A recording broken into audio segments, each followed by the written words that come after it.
Sarah, Duchess of York, never quite fitted the royal mould. Even the nickname Fergie persisted, reflecting her determination to remain herself. The flying lessons, the frequent skiing holidays, her appearance, and the design of the new home given to her by the Queen all excited comment and controversy. It had all started so well. A strong character, she was one of the most influential women to become Duchess of York.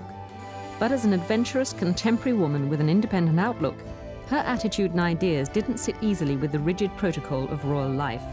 Her clothes reflected a lack of judgment. Her over-familiarity with the press raised eyebrows. She seemed extravagant with money and managed her own affairs badly. As a member of the royal family, the artificial constraints and strict scheduling of public life went against her own preference for spontaneity, enthusiasm, and easy laughter. For a while, Fergie was a breath of fresh air. But when the story broke that her marriage was on the rocks, it was amidst reports that she and Andrew were often heard shouting at each other behind the stuffy walls of Buckingham Palace. It was soon obvious that their relationship had moved beyond repair. Fergie had been crushed between a hostile press and a royal system that had failed to give support. Her need for company while her husband was away at sea had damaged her own reputation and reflected badly on the royal family. But what does royalty do when the wife wants out? Is the British monarchy itself under threat? In this democratic age, royalty has had to widen the circle of potential marriage partners to include commoners. But the Duke and Duchess are yet another example of an experiment that's failed. So where does a royal family go from here? Sarah Ferguson had seemed the perfect raw material for a royal consort, someone who embraced her new status with determination and enthusiasm. But somehow she fell foul of the media and the royal system. Where did it all go wrong?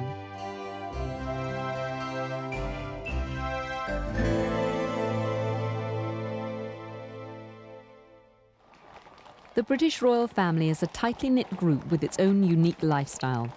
Its members are very wary of outsiders. But, like the previous Duchess of York, now the Queen Mother, Sarah Ferguson's entry into the ranks was welcomed. For them, Prince Andrew couldn't have chosen a better wife.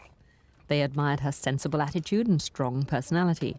The Queen immediately began referring to her as "my daughter." And the Queen Mother summed her up by saying she's so English, so free of all those airs and graces we can't stand. With an ancestry rooted in the land and services, her family background was also impeccable. The Queen had known the Fergusons for 3 decades and had watched this high-spirited redhead grow up. Sarah's enduring interest in horses, polo, and other country pursuits particularly endeared her to the Queen, and from the beginning they were often seen at equestrian events together. Horsemanship of any kind is a central interest for all the royal family.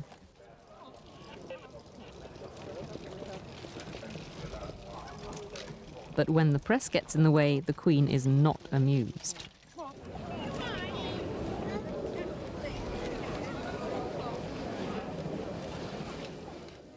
The relationship between these two women was always very relaxed. They're both outdoor, horsey, doggy sort of women. And the Queen also likes people with personality. And she finds Sarah an amusing companion. They get on very well, far better, in fact, than the Queen gets on with Diana, who she finds more difficult and more restrained when she's with her. Fergie quickly became known as the Action Princess. Her mother had taught her to ride almost as soon as she could walk, and at a special fun day at Ascot, she gave an impressive public display of her own equestrian skills.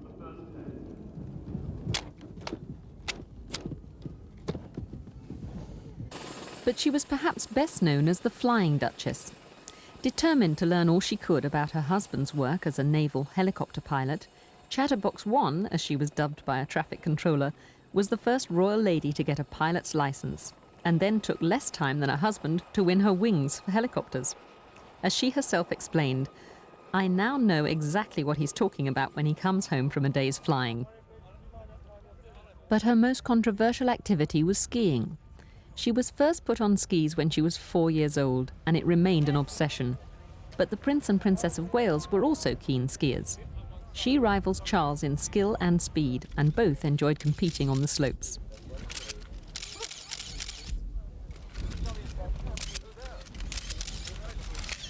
For Fergie, skiing was a vital outlet for her energy and love of speed. She certainly outclassed Diana.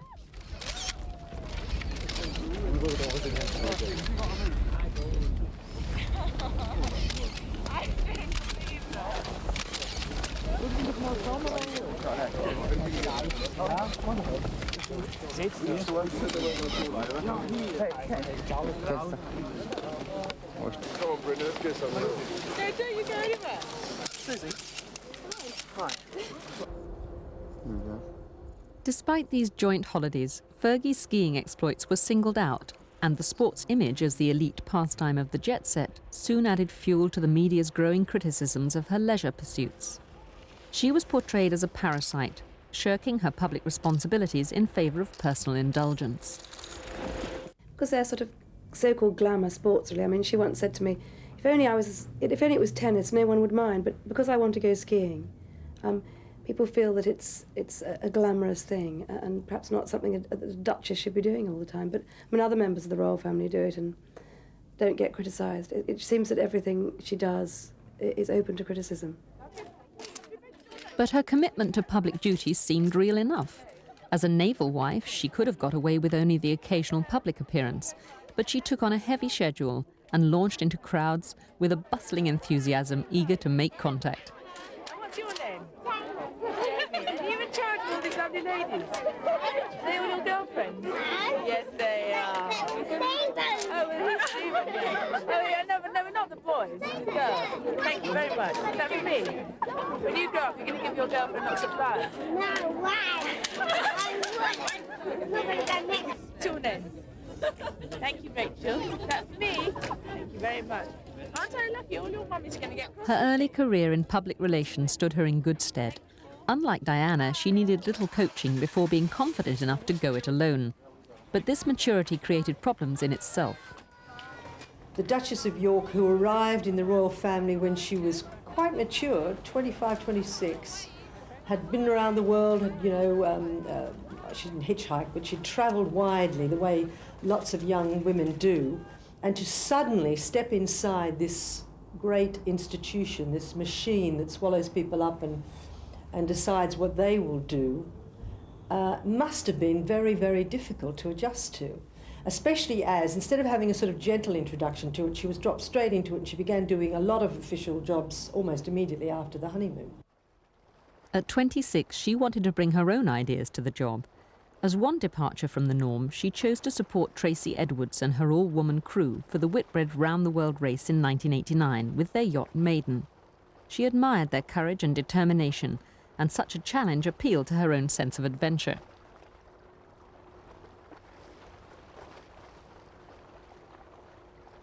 But one of the most unexpected and frustrating aspects of her new royal status was the sudden lack of personal money supply. She'd been used to earning her own living and spending her own cash. If you want to go out for lunch with your girlfriends, you need £50 or something. Where is it going to come from? Well, the men in the Windsor family don't understand that because they don't go out for lunch like that. I mean, the Prince of Wales never goes out to restaurants that I know of for meals at all. Prince Andrew lives on a Navy base most of the time, works in Navy establishments. He doesn't pop out very often. Occasionally he takes his wife out for dinner somewhere at a nice restaurant, but that would be the bill would be sent, or a policeman will pay with an American Express card or something. They just don't deal with money. So they can't understand why a woman would want to have some readies.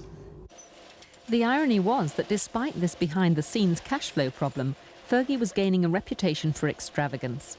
Again, it was her skiing that gave rise to these accusations of being spendthrift. She's probably not very wise with her money.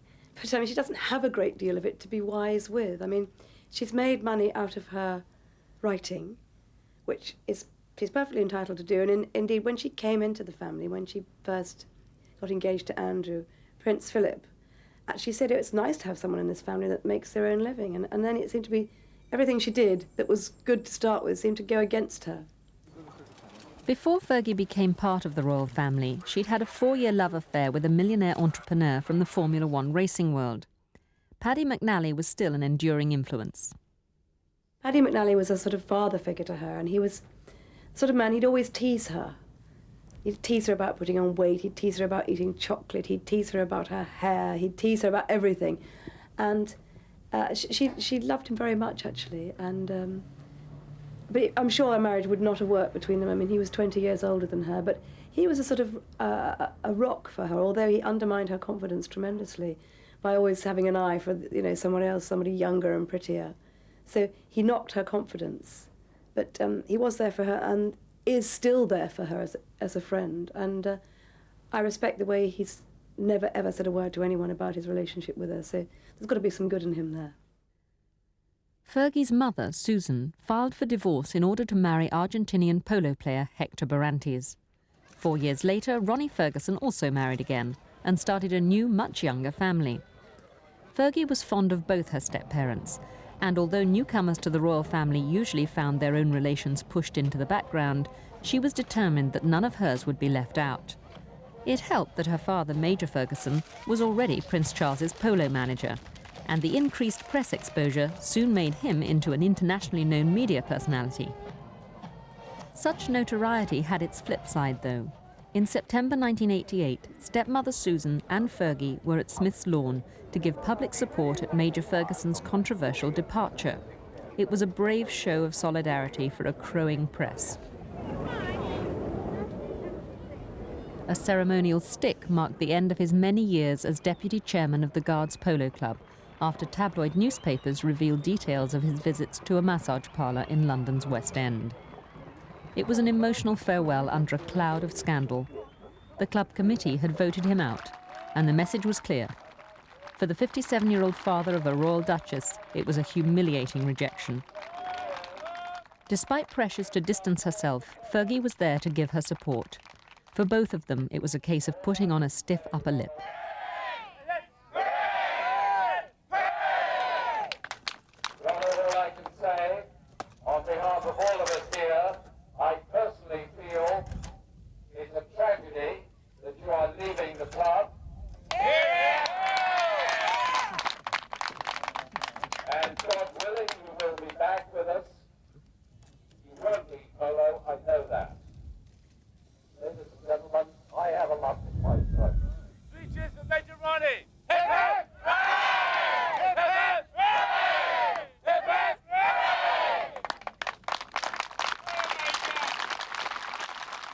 Fergie felt very responsible for what had happened and stuck by him throughout the ordeal.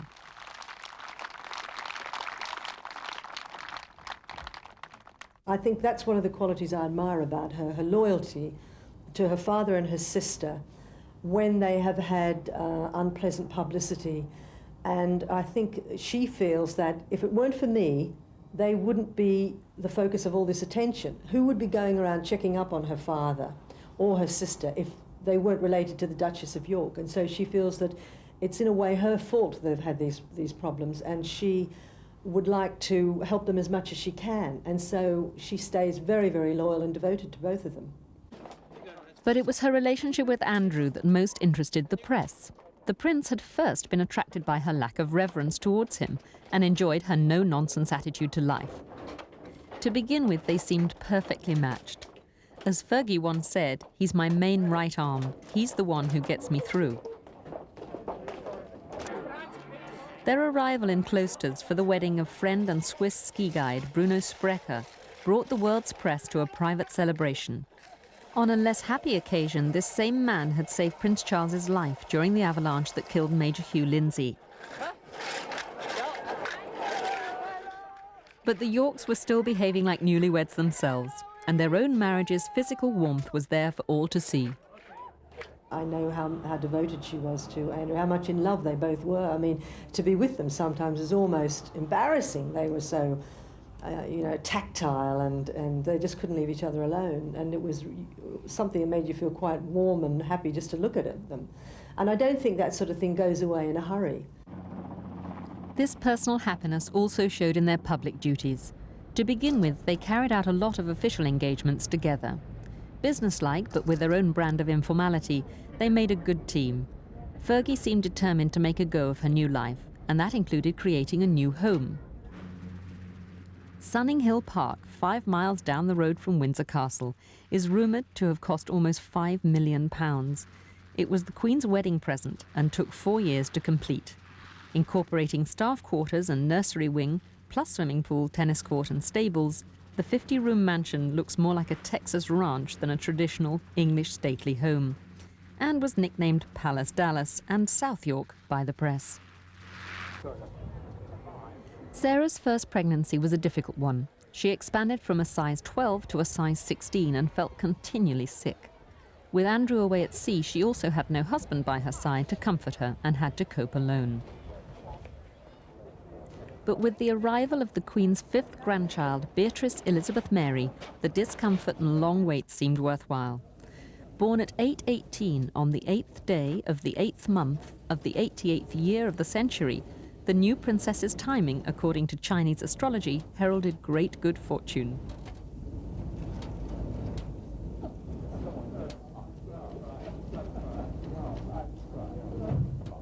"My daughter's gorgeous, but I'm biased," was the proud father's verdict, while her mother immediately nicknamed this new redhead Baby Beetroot.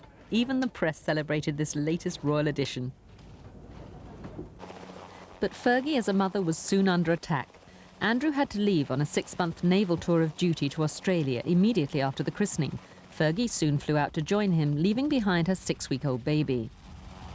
I think she was really dropped right in it, and she was floundering for a while, you know, especially after she had Beatrice and she went to Australia and left the baby for 6 weeks. People thought that was appalling. Now, the truth behind that story is that is what the Duke of York asked her to do.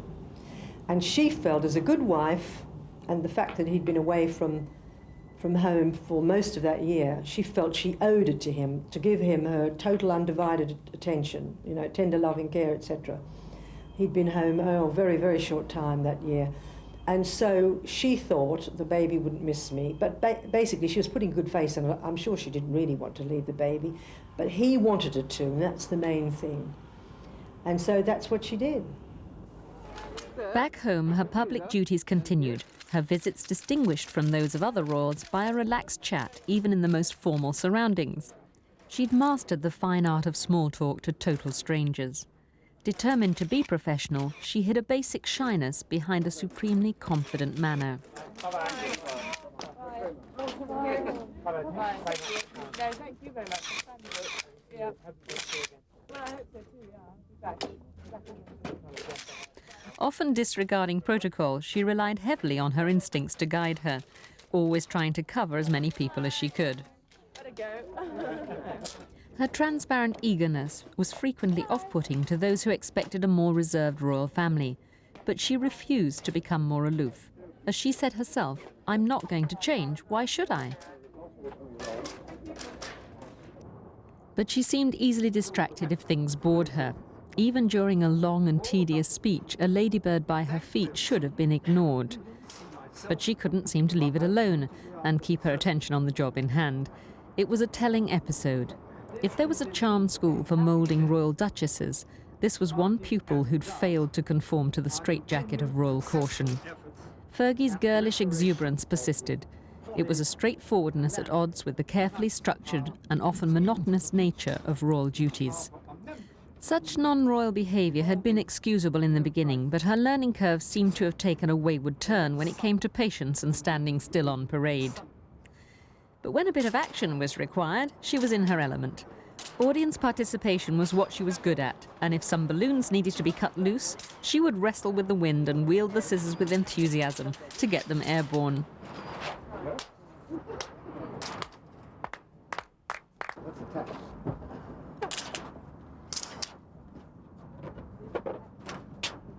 It's like a children's party. The press were becoming more and more critical of her excitable behaviour, and her lack of decorum generated an air of disrespect at ground level too. One awkward situation occurred when she was taken past Wormwood Scrubbs prison and had to acknowledge the ribald comments of inmates before embarking on an official visit to a hospital.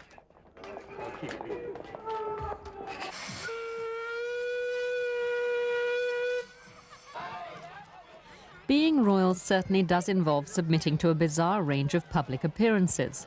Sometimes it really is just like a children's party. Crowds of overexcited onlookers, sports personalities, clowns, cartoon characters. The role demands considerable versatility as well as polished performance skills. When on form, Fergie seemed more than equal to the challenge, but more often she never quite seemed to find the right tone, the right level of involvement. At times her enthusiasm led her into picking the wrong event, inviting ridicule and even contempt. Far more popular abroad, where her feisty, independent manner was admired, at home she was considered over the top. The press had now definitely singled her out as the royal to put the knife in. Andrew wasn't around to help, so where were the advisors to assist a commoner through this public relations minefield? There is no job description for people coming into the royal family. There's no job description for a princess. There was no job description for Mark Phillips when he came into the royal family, or Anthony Armstrong-Jones when he came in. And we all know what happened to those marriages. And I think with the Duchess of York, if somebody had said to her, well, don't you think you might do this, you might do that, you might curtail things? And I believe the one person who could have done it would have been the Princess Royal, because she was born royal, she's never been anything other than royal, and she knows exactly how to behave at all times. But sometimes she did manage to turn her enthusiasm to good effect. All the bad publicity her love of skiing had received ignored her valuable support for the Combined Services Winter Sports Association and her particular interest in their disabled skiing program. She was a major factor in this charity's fundraising, and despite being pregnant with Eugenie and unable to ski herself, she made the trip up the mountain to watch the races. But first, an unscheduled stop to sign a plaster cast. I'll draw one of mine for skiers. This is a real bonus. Such frequent acts of impulse created havoc with the carefully timed official schedules, causing irritation and resentment amongst royal staff, used to a more ordered way of doing things. But despite all her gaffes and upsets, such spontaneity revealed a warm heart. There we are. Please, madam. Please, The association organises many events, and here at Megève in the French Alps, there were the full range of races, including the slalom for disabled skiers.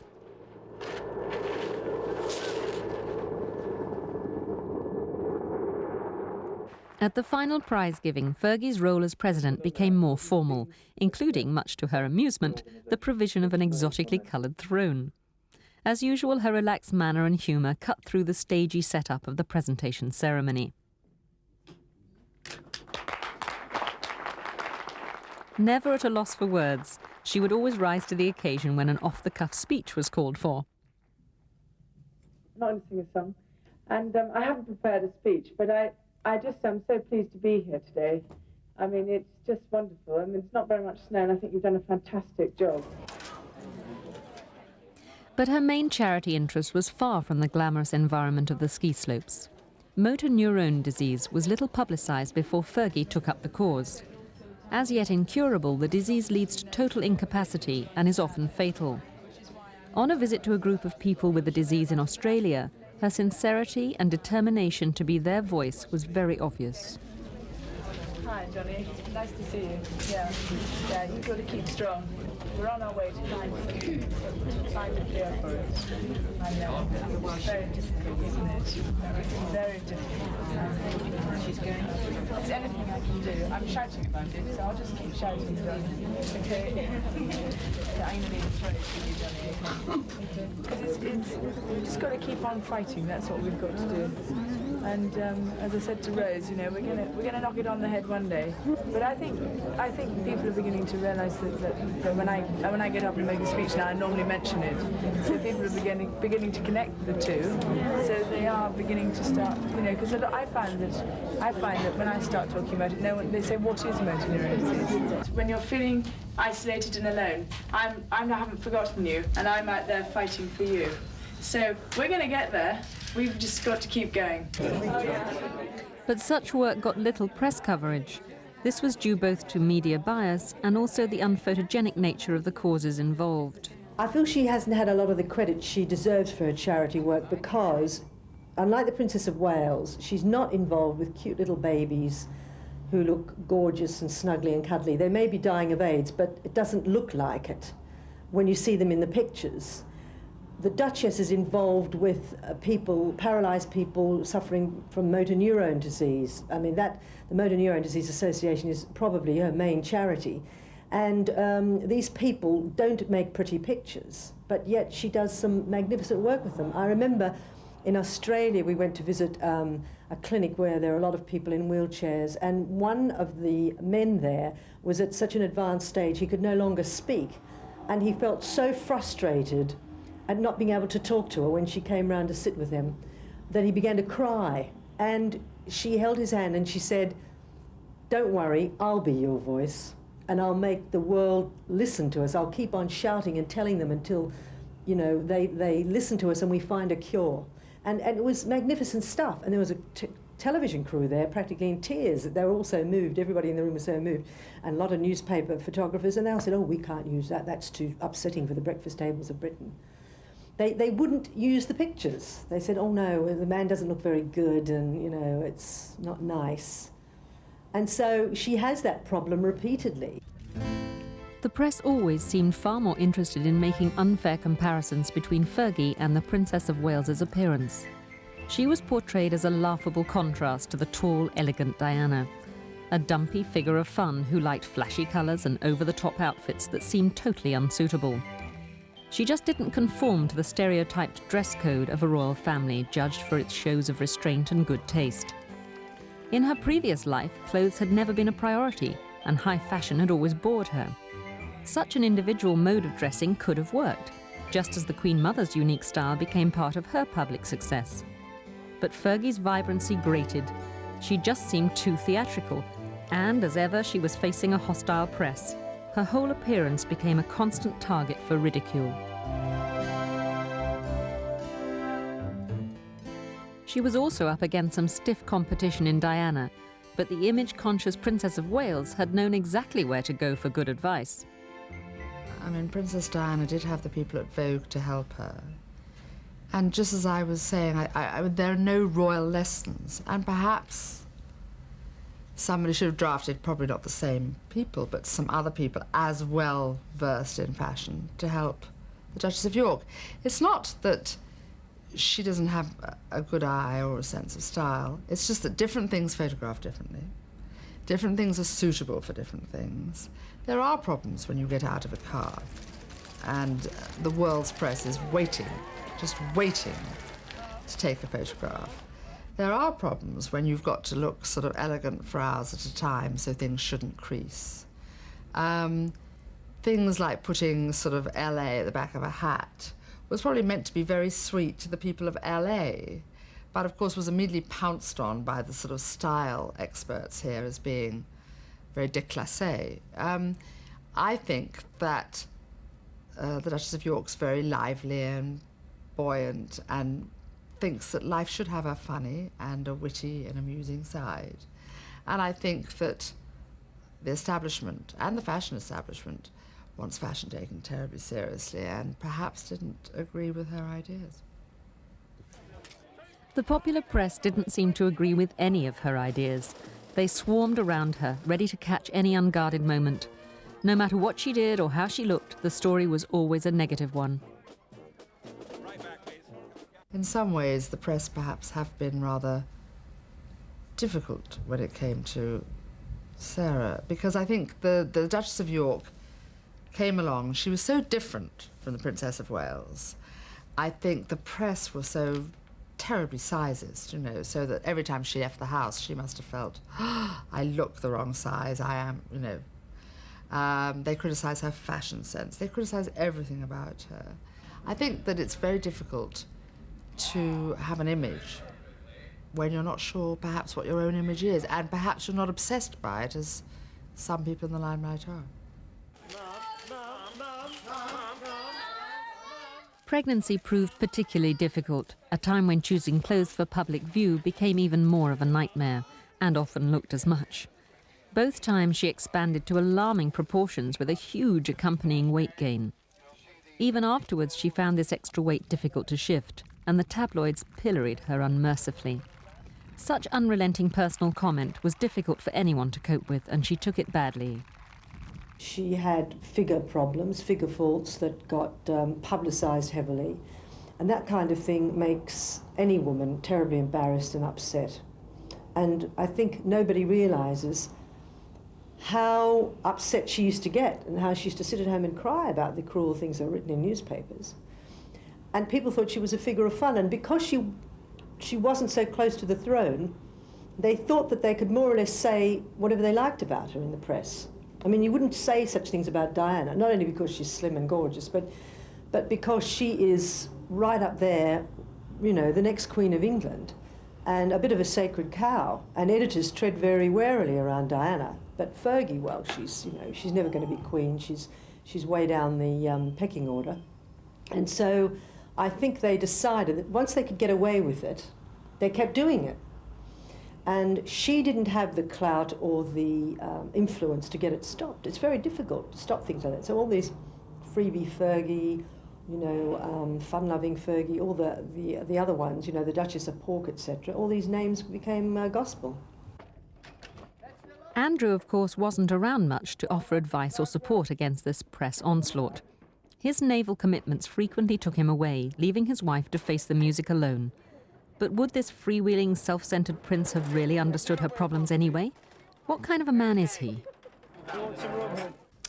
Spoiled, difficult, but charming, very naive, and very immature compared to the other men that Sarah's known in her life. But I think, you know, he has got some guts in him, and I just think if he just sat down and you know, considered that there are other people in the world besides him, you know, his life's going to be a lot happier.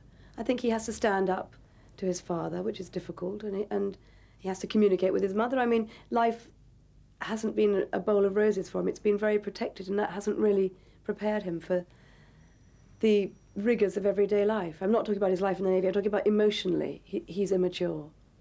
I think most people, when they meet Prince Andrew for the first time, they think he's a very physical person, which he is. He appears to rush at you. If you go into a room and you're being presented to him, you know, you normally give a neck bow when you meet a member of the royal family. He holds his hand out, and he's aggressive, almost like an American. Americans are quite aggressive when you first meet them. They appear to be as if they're trying to dominate you, and he does this. He also shouts. He appears to bark quite a lot, as his father does, whereas Charles and Edward are extremely quietly spoken and a little bit retiring, quite reticent, I suppose. They're very reserved. He is not in the least bit reserved. He's very exuberant, very high-spirited. Andrew has also been called arrogant, too aware of his own position. He often lacks patience, particularly when people get in his line of view. So, that way, somewhere over there. Come on. Not for your benefit, just please move. Marriage did seem to broaden his outlook, but as one friend said, imagine what it's like being married to a man who's never eaten a Big Mac, been into a pub or been shopping in a supermarket. The Windsor boys are not generous with their money because they haven't had to live like you or I have. They haven't had to go out into a pub or a supermarket, buy a round of drinks. They don't know the price of food, or they certainly don't know the price of clothes. Certainly don't know the price of women's clothes, although I'm sure Prince Charles has got quite a good idea by now because he must have seen enough bills. But they are not renowned for their generosity. And I don't think that's really an inherent Scottish meanness. I think it's really that they just have no idea what things cost. As wife to a prince, Sarah suddenly had to look the part. Now in the public eye, it was expected that she maintain a smart, well-groomed appearance for every occasion, something that inevitably costs a considerable amount of money. Diana could draw on her allowance from the Duchy of Cornwall. Fergie had no such fund. By the end of the marriage, her overdraft was well into 6 figures. In the early days, the two sisters-in-law grew to be close friends. Both were commoners, and both had married men who were the products of the same very unusual childhood. I think there's a very real argument to support the theory that these boys will never, ever be able to have what is regarded as a normal relationship with their wives not what most people regard as a normal relationship with their wives. Because of their relationship, they were brought up by nannies. They have the nanny mentality, and they're always looking for another nanny because they didn't have a mother in the real sense of the word. This is not to blame the Queen in any way. It's merely because she's had to be the head of state and act as Queen and head of the Commonwealth throughout the lives of her children. And I think it has affected the relationship that the boys have had with her, with the rest of the family, and with relationships that they've established outside. The Queen herself feels very responsible for any new additions to the family. When she was first married, Prince Philip had also been away at sea for long periods, and she sympathised with her daughter-in-law's difficulties in trying to build a home life with an absent husband. It was a big send-off at Portsmouth docks. The Queen was taking her one-year-old granddaughter for her first cruise on the Royal Yacht Britannia. Andrew, for once, was on leave from his own ship, so it was a chance for them to be together as a family. The Queen admired Fergie for maturing her most wayward son. The Queen was very devoted to Sarah. At first she was fond of her because she had taken that playboy Prince Andrew. We've forgotten now that he was Randy Andy once upon a time. Now he looks like a very boring, sober family man, you know, in the suburbs. And she changed him. Sarah Ferguson changed him from being a problem prince into a nice, settled family man. So the Queen would love her for that. She liked her for what she is, which is a very charming person. But I mean, I hear all the time that the Queen goes over to Sunning Hill Park for afternoon tea and to play with the children whom she adores. To begin with, they seemed the perfect couple, besotted with each other and unashamedly tactile in public.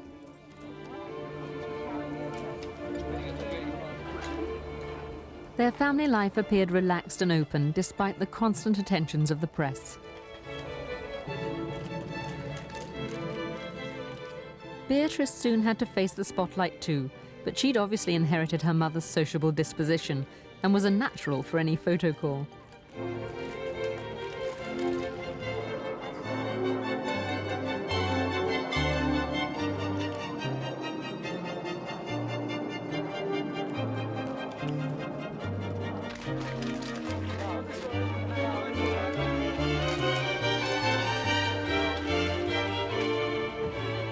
On Mothering Sunday 1990, Andrew became father to a second daughter, and the first visitor at London's exclusive Portland Hospital was Beatrice, come to see her new 7-pound 1-ounce sister Eugenie. Another early visitor was Diana. The sisters-in-law had now managed to produce the perfect balance of boys and girls, royal cousins for a dynasty that seemed to be going from strength to strength. Fergie soon emerged as a radiant mum with a new baby. The Yorks' happiness seemed complete. For both of them, marriage had provided a strength and stability. For Fergie, this was something she'd craved ever since her own parents had split up when she was still a schoolgirl.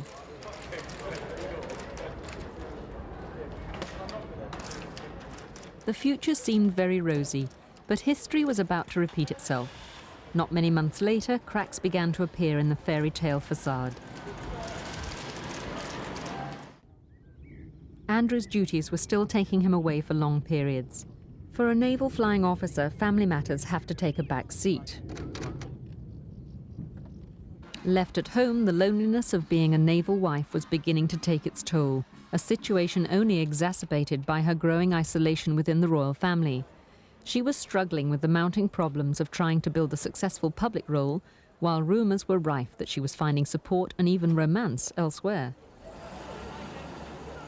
She needed help, and there was none around.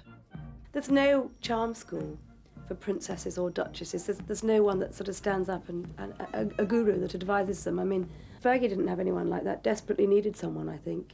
She had the advice of her father, which sometimes wasn't the best advice, and her mother was away, and she had the advice of her friends who didn't really know. There was no one really to help her, no one that she respected enough to listen to. And I think this is probably one of the problems of people marrying into this family. There's no one to tell them what to do and what they can and can't do, because you can't, your former life just doesn't come into play when you marry into that family. You just cannot do any of the things that you did before. Perhaps that had been her first mistake. Her refusal to forsake her skiing holidays ruffled feathers both inside and outside the palace. Horse riding was another interest she persisted in, but at least this pursuit fitted more easily with the royal family's own obsession with horses. But she can hardly be accused of not taking an interest in her husband's activities. She took on the challenge of learning how to fly, specifically to bring herself closer to him. As she said herself, flying is his life, and I want to be a part of his life. Not many wives would have carried their devotion to such lengths. Chameleon-like, she was willing to take on another's interests for the sake of a more understanding relationship. The effort was all there, and yet the marriage failed. Perhaps it was because she wasn't a typical Windsor woman. The fact that she can go on places like abroad and do speeches in French and German, which the other Windsor women can't do. She is so different in a million different ways. She's more like an ordinary woman, career woman of today. And they are really like women of 100 years ago. And I think that sums up basically the problem. There's no way that Fergie felt she would be beaten by the system, but I think in the end it did beat her. And I think you can't marry into that family and retain very much individuality, which is very sad because that's what we all like. The pressures of an unhappy marriage were clearly beginning to show. For such an exuberant personality, she seemed uncharacteristically withdrawn and depressed. I think she needed time on her own to think. Also, she was so stressed out. I mean, even the last time I saw her, which was last year, at the end of last year, she was so stressed, I couldn't believe it. She was really thin and pale, and she just didn't know what was happening.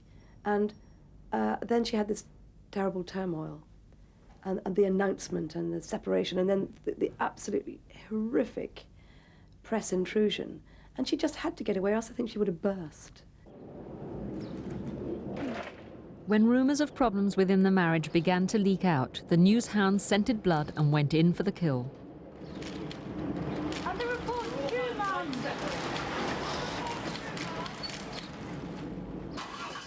As ever, personal problems were suddenly considered public property. There was nowhere to hide. It's just the media, basically, I think, that has really destroyed Sarah's happiness, in a way. And when she's getting attacked from the outside by the press, the palace began to see that, that she was very unpopular. Then she began perhaps to be getting attacked on the inside from the family or the palace, and that was the end for her. She couldn't cope with being attacked on all sides, and she just wanted to go away. But the show must always go on. For generations, the ceremony and mystique of royalty has been carefully maintained. The myth is perpetuated that the royals are a world apart, something removed and unreachable. All the pomp and circumstance is just a part of representing stability and continuity, of giving the public what they want.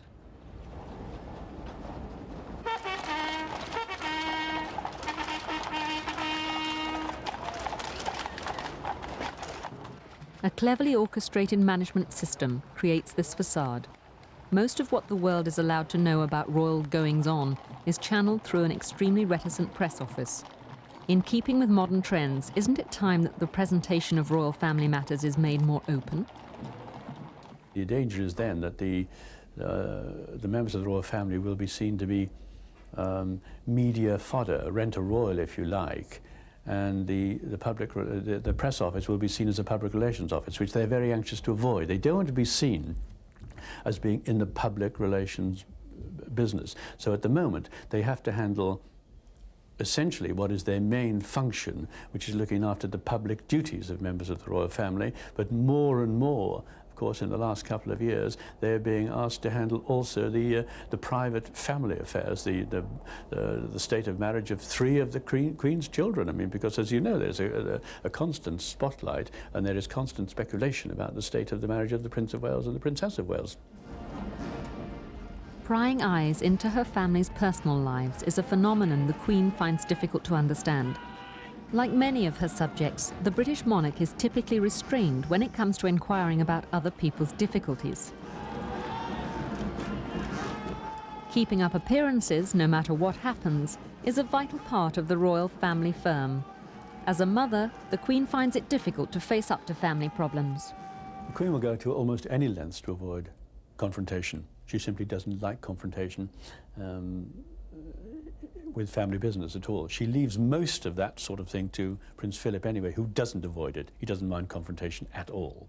But the Queen will avoid it, and she is very likely, if somebody went up to her and said, look, don't you think it's time you had a word with Diana or with Sarah about the state of their marriage, she would be just as likely to say, I think it's time the corgis had a walk in the garden, and she would walk away, she'd walk away and leave it, and believe that it would have disappeared when she came back.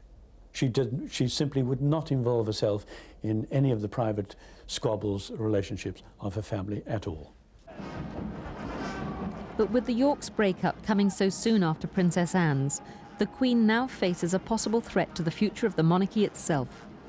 The Prince and Princess of Wales are still together, but what if royalty ultimately proves to be a role you have to be born and bred for?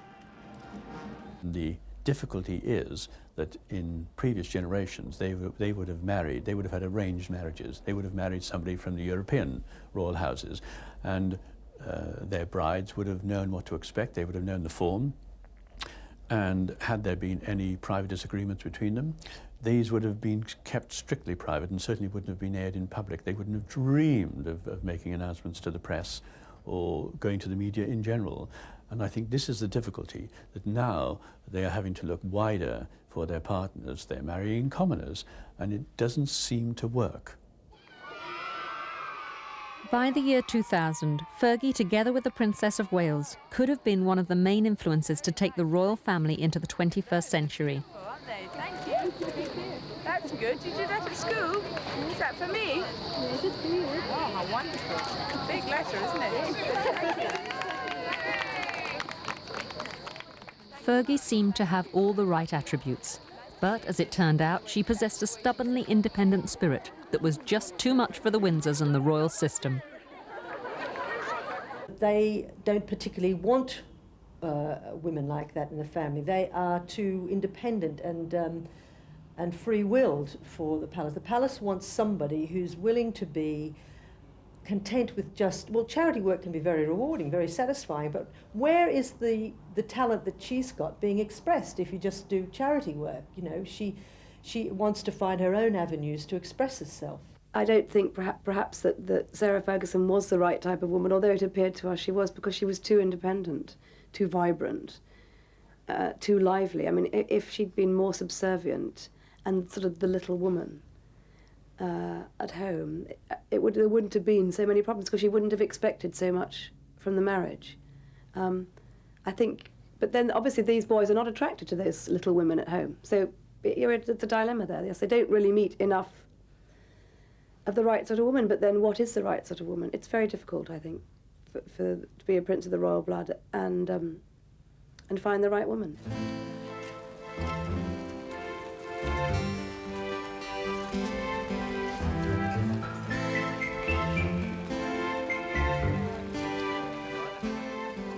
It all began with great expectations.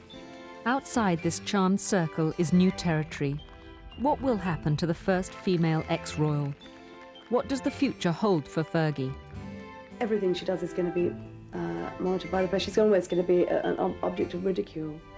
And if she gets close to anyone, I think it's going to be very difficult for her to form another relationship. She is the mother of the Queen's grandchildren. So I think it's going to be very hard.